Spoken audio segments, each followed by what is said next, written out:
Hello friends, स्वागत है आपका चिराग क्लासेज के ऑनलाइन यूट्यूब चैनल के ऊपर। तो फ्रेंड्स, कैसे हो आप लोग? आई होप आप सब बढ़िया होंगे। तो फ्रेंड्स, आज के इस वीडियो के अंदर हम बात करने वाले हैं इंडिया पोस्ट जीडीएस भर्ती 2024 के बारे में, मतलब ग्रामीण डाक सेवा की भर्ती के बारे में। आप सभी को पता है इसका नोटिफिकेशन आउट हो चुका है और ये लगभग 44,228 प्लस पदों के ऊपर ये वैकेंसी निकली है। मतलब आपकी बंपर वैकेंसी है और यहां पर ये 10वीं पास की वैकेंसी रहने वाली है। बिना किसी एग्जाम के आप गवर्नमेंट नौकरी पा सकते हैं। ठीक है, यहां पर आप देख सकते हैं। और कितने नंबर वाले कहां से अप्लाई करें, जिनके कम परसेंटेज है 50%, 60%, 70 या 80% वाले, ये कहां से अप्लाई करें ताकि वो अपना एक पोस्ट ले सके। तो फ्रेंड्स, वीडियो बहुत ही ज्यादा इंपॉर्टेंट होने वाला है, वीडियो के लास्ट तक बने रहे। और अभी तक आपने हमारे चैनल को सब्सक्राइब नहीं किया है तो चैनल को सब्सक्राइब करके बेल आइकन को जरूर प्रेस कीजिएगा, जिससे भर्ती से संबंधित नई नई जानकारी आपको सबसे पहले मिल सके। तो चलिए फ्रेंड्स, शुरू करते हैं और बात करते हैं इस भर्ती के बारे में।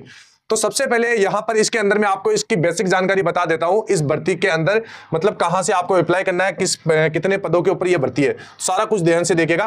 तो यहां पर देख सकते हैं ऑर्गेनाइजेशन का नाम है इंडिया पोस्टल सर्किल और आर्टिकल यहां पर इंडिया पोस्ट जीडीएस भर्ती 2024 से निकला है। पोस्ट नेम क्या है? ग्रामीण डाक सेवक यानी जीडीएस। इसके बाद में टोटल वैकेंसी 44,228 है। एप्लीकेशन मोड मतलब अप्लाई का मोड ऑनलाइन रहेगा। एप्लीकेशन यहां पर डेट देख सकते हैं 15 जुलाई से लेकर 5 जुलाई 2024। ठीक है, कैटेगरी यहां पर गवर्नमेंट जॉब की रहेगी। लोकेशन आपकी ऑल इंडिया में, आप कहीं से भी अप्लाई कर सकते हैं। ठीक है, क्वालिफिकेशन की बात करें 10th पास है। ऑफिशियल वेबसाइट इसकी ये है इंडिया पोस्ट GDS online.government.in। ठीक है, अब आगे बढ़ते हैं। अब आगे यहां पर मैं आपको यह बता देता हूं कि कहां कहां कितनी कितनी वैकेंसी है।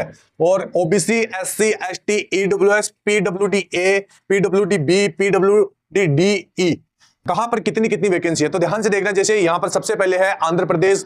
यहां पर इसकी लैंग्वेज होनी चाहिए तेलुगु। और यूआर की 656 पोस्ट है। ओबीसी की 200 है। SC की 177 है। ST 88 है। EWS 194 है। और बाकी आप देख सकते हैं PWD-A 6, PWD-B 20, PWD-C 14 और PWD-DE 0, यानी टोटल यहां पर 1356 वैकेंसी है। तो ऐसे आप सभी देख सकते हैं, क्योंकि प्रत्येक चीज में अगर मैं आपको बताऊंगा वीडियो बहुत ज्यादा लंबा हो जाएगा। मैं आपको बता देता हूं, जैसे असम है तो असम के अंदर यहां पर 746 वैकेंसी है। असम इसके बाद में अगर आगे बात करें, असम के भी बहुत सारे एरिया है, इसके अंदर अलग अलग वैकेंसी यहां पर आप देख सकते हैं। इसके बाद में 2558 पदों के ऊपर वैकेंसी ये आप देख सकते हैं, 2558 पदों के ऊपर बिहार के अंदर। ठीक है, इसकी लैंग्वेज यहां पर हिंदी रहने वाली है। इसके बाद में अगर गुजरात की बात करें तो 2034 वैकेंसी है और टोटल आपकी 44,228 वैकेंसी है। आप एक बार जल्दी से इसका स्क्रीनशॉट ले लीजिए ताकि आपको सारी चीजें अच्छे से समझ में आ सके। वीडियो को पॉज करके आप आराम से पढ़ सकते हैं यहां पर कितनी कितनी वैकेंसी दी गई है। ठीक है, अब आगे बढ़ते हैं। अब यहां पर आगे बात करते हैं इसकी क्वालिफिकेशन के बारे में, कौन कौन इसको अप्लाई कर सकता है। तो ध्यान से देखिएगा। शैक्षिक योग्यता की बात करें तो इसके अंदर भारतीय डाक में जीडीएस पद के लिए आवेदन हेतु आवेदक किसी मान्यता प्राप्त बोर्ड से कम 10वीं पास होना चाहिए। ठीक है, 10th पास आप होना चाहिए, तभी आप इसको अप्लाई कर पाएंगे। इसके बाद में इसके अलावा आवेदक को स्थानीय भाषा का ज्ञान होना चाहिए। मतलब जहां से आप अप्लाई कर रहे हैं उसका आपका लोकल जो रीजनल लैंग्वेज होता है वो आपको आना चाहिए। ठीक है, जैसे आप बिहार से है तो आपको हिंदी आना चाहिए। जैसे आप साउथ एरिया से है तो आपको, जैसे जो भी एरिया है, जैसे तेलुगु एरिया से तो तेलुगु आपको आनी चाहिए। तो ये सारा ज्ञान आपको होना चाहिए भाषा का। ठीक है, योग्यता से संबंधित अधिक जानकारी के लिए ऑफिशियल नोटिफिकेशन पढ़िए। ठीक है, और मैं आपको सारी चीजें बताने वाला हूं, क्या क्या कहां से, मतलब एज लिमिट क्या है। अब यहां पर एज लिमिट की बात करें तो ध्यान से देखिएगा। मैं आपको यह भी बताऊंगा कि OBC, SC, ST, EWS, UR इनके लिए एज कितनी है। तो यहां पर सबसे पहले जो नॉर्मल है, इंडिया पोस्ट ग्रामीण डाक सेवा की भर्ती के लिए आवेदन तो न्यूनतम आयु 18 वर्ष से लेकर 40 वर्ष निर्धारित की गई है। इसके अलावा आरक्षित वर्गों के उम्मीदवारों के लिए आयु की अधिकतम सीमा में छूट दी गई है। आयु सीमा की गणना 5 अगस्त 2024 से की जाएगी। मतलब इससे आपकी एज की गणना की जाएगी और आपका एज 18 से लेकर 40 के बीच में होना चाहिए। ठीक है, इस आधार पर एज की गणना यहां पर की जाएगी। आगे बढ़ते हैं। अब यहां पर डीओबी कितनी होनी चाहिए तो ये भी आप देख सकते हैं। ओबीसी, EWS, जनरल सारा मैंने आपको बता रखा है। तो डीओबी कितनी होनी चाहिए जनरल और EWS के लिए? 5/8/1994 से लेकर 5/8/2006 के बीच में आप 18 से लेकर 40 साल के होने चाहिए। ठीक है, तभी आप इसको अप्लाई कर सकते हैं। ओबीसी के अंदर आप देख सकते हैं 5/8/1981 से लेकर 5/8/2006 ये आपका एज का क्राइटेरिया है। SC, ST के लिए 5/8/1979 से लेकर 5/8/2006 ये सभी आपका एज का क्राइटेरिया, ये भी आप देख सकते हैं। ठीक है, आगे बढ़ते हैं। इसके बाद में यहां पर आप देख सकते हैं India post GDS application fees क्या रखी गई है। तो जनरल वाले के लिए, जो भी जनरल कैटेगरी से है, EWS है, ओबीसी है, इसके लिए 100 रुपया फीस रखी गई है। SC ST के लिए कोई फीस नहीं है। एप्लीकेशन फीस पेमेंट मोड आपका ऑनलाइन रहने वाला है और ये सारा कुछ आप देख सकते हैं, बैंकिंग वगैरह। ठीक है, इसके बाद में आगे बढ़ते हैं। अब यहां पर सैलरी के बारे में बहुत सारे कैंडिडेट पूछते रहते हैं, तो सैलरी भी यहां पर आप देख सकते हैं कितनी कितनी किस ब्रांच के अंदर सैलरी रखी गई है। तो ध्यान से देखिएगा, ब्रांच पोस्ट मैनेजर बीपीएम के लिए टीआरसीए फॉर मतलब जो 4 घंटे की जॉब होती है, इसमें 12,000 पर मंथ होगा, और जो 5 घंटे वाले है उसके अंदर 14,500 आपकी पर मंथ आपका सैलरी होने वाला है। ब्रांच पोस्ट मैनेजर के लिए अलग अलग भी आप यहां पर आप देख सकते हैं, 10,000, इसके अंदर 12,000, ग्रामीण डाक सेवक के अंदर INR 10,000 रहेगा, इसके बाद में इसके अंदर 12,000 रहने वाला है। तो यहां पर पूरा एज मतलब जो आपका टाइम भी बताया गया है, मतलब जो 4 घंटे का जॉब होता है इसके अंदर इतना इतना आपका मतलब सैलरी है। इसके बाद में अगर आगे बढ़े, इंडिया पोस्ट जीडीएस भर्ती 2024 आवेदन प्रक्रिया। तो आवेदन प्रक्रिया आप ध्यान से देखिएगा, सबसे पहले आपको इसकी ऑफिशियल वेबसाइट पे जाना है। इसके बाद में सबसे पहले आपको पंजीकरण यानी रजिस्ट्रेशन के विकल्प को चुनना होगा और रजिस्ट्रेशन को पूरा करना होगा। जिन लोगों ने पहले से कर रखा है वो बढ़िया है, उसके बाद में आपको लॉगिन करना पड़ेगा।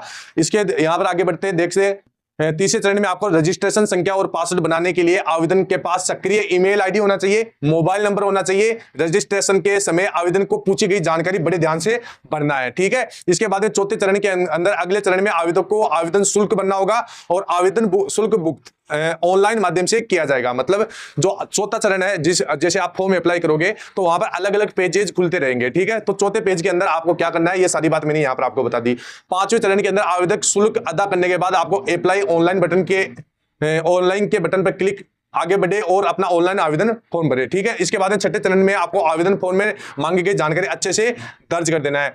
अब आपको सातवें चरण के अंदर अब आवेदक को पासपोर्ट साइज फोटोग्राफ और हस्ताक्षर अपलोड करने होंगे। इनकी साइज की जानकारी आपको ऑफिशियल नोटिफिकेशन में मिल जाएगी। ऑफिशियल नोटिफिकेशन में भी आपको मैं बताऊंगा कि जो फोटो की साइज है वो कितनी होनी चाहिए। तो आगे बढ़िए, अंत में आवेदक आवेदन फॉर्म में दी गई जानकारी की जांच करे और फॉर्म को सबमिट कर दे। इसका एक प्रिंट आउट अब अवश्य निकलवा ले। मतलब लास्ट में जब आप फाइनल सबमिट करते हैं तो एक बार आराम से पूरा जो आपने फॉर्म फिलअप किया है उसको पढ़ ले और उसका जो एक प्रिंट आउट है वो अपने पास रखना है। ठीक है, अब मैं फोटो बता देता हूं। तो यहां पर आप देख सकते हैं आपके पास 10वीं की मार्कशीट होना चाहिए और यहां पर scan photo in JPS IPEG format less than 50 KB से कम होना चाहिए और सिग्नेचर JPEG फॉर्मेट में होना चाहिए और 20 KB से आपका कम होना चाहिए। ठीक है, तो ये फोटो के साइज है, इसका भी आप स्क्रीनशॉट ले लीजिएगा। तो अब यहां पर बात करते हैं कि कहां से कम नंबर वाले कहां से भरे, ज्यादा नंबर वाले कहां से भरे। तो फ्रेंड्स मैं आपको बता देता हूं, आप ऑल इंडिया में कहीं से भी फॉर्म अप्लाई कर सकते हैं। ठीक है, लेकिन यहां पर प्रॉब्लम क्या आती है बच्चों के, कि जैसे आप साउथ एरिया से भरते हैं तो वहां की जो लोकल लैंग्वेज है वो आपको आना चाहिए। अगर वो नहीं आती है तो आप वहां से अप्लाई नहीं कर पाओगे। ठीक है, तो ये चीज आपको ध्यान में रखना है। अब जहां मेरिट ज्यादा जाती है मैं आपको बता देता हूं, एक तो राजस्थान हो गया, इसके बाद में यूपी हो गया, MP हो गया, बिहार हो गया,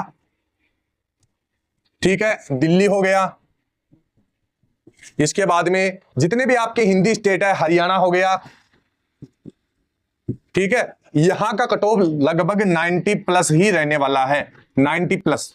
ठीक है, लगभग मैं आपको बता देता हूं, कई बार यहां पर 98, 97 भी कट ऑफ यहां पर जाता है। तो यहां से हिंदी क्षेत्र वाले हैं वो देख लेना कहां पर कितनी कितनी पोस्ट है। जो ऑफिशियल वेबसाइट रहेगी उसके अंदर आपको पता चल जाएगा। जैसे राजस्थान है तो राजस्थान के ऊपर क्लिक करना है, फिर आपका एरिया में देखना है कि कहां कहां पर कितनी कितनी पोस्ट है, वहां से आपको अप्लाई करना है। अब यहां पर क्या है, जैसे लगभग 50%, 60%, 70% ये कैंडिडेट क्या इनका सिलेक्शन हो सकता है या नहीं हो सकता। तो फ्रेंड्स मैं आपको बता देता हूं, यहां पर इनका बहुत कम चांस है। मैं व्यूज के चक्कर में आपको ये नहीं बोलूंगा कि यहां ये कैंडिडेट का भी सिलेक्शन हो जाएगा, इनका बहुत कम चांस है। लेकिन ये कहां से फॉर्म अप्लाई कर सकते हैं क्या पता, कुछ भी हो सकता है। तो मैं आपको बता देता हूं, जो साउथ एरिया है, अगर साउथ एरिया से आप फॉर्म अप्लाई करते हैं तो वहां का कट ऑफ कम जाएगा, लेकिन वहां की रीजनल लैंग्वेज आपको आनी चाहिए, तब वहां से आप फॉर्म अप्लाई कर सकते हैं। ठीक है, ये जानकारी आपको कैसी लगी आपको कमेंट बॉक्स में बताना है, और आपके कितने नंबर बन रहे हैं, आप कौन से स्टेट से है, ठीक है, मतलब कितना परसेंटेज है, कौन से स्टेट से है, ये आप कमेंट बॉक्स में हमारे को बताइएगा, ताकि आपको मैं वहां पर बता सकूं कि हाँ आप फॉर्म अप्लाई कर सकते हैं या नहीं कर सकते हैं और यहां का कट ऑफ कितना जा सकता है। फिर मिलते हैं नेक्स्ट वीडियो के अंदर, तब तक के लिए जय हिंद, जय भारत, वंदे मातरम।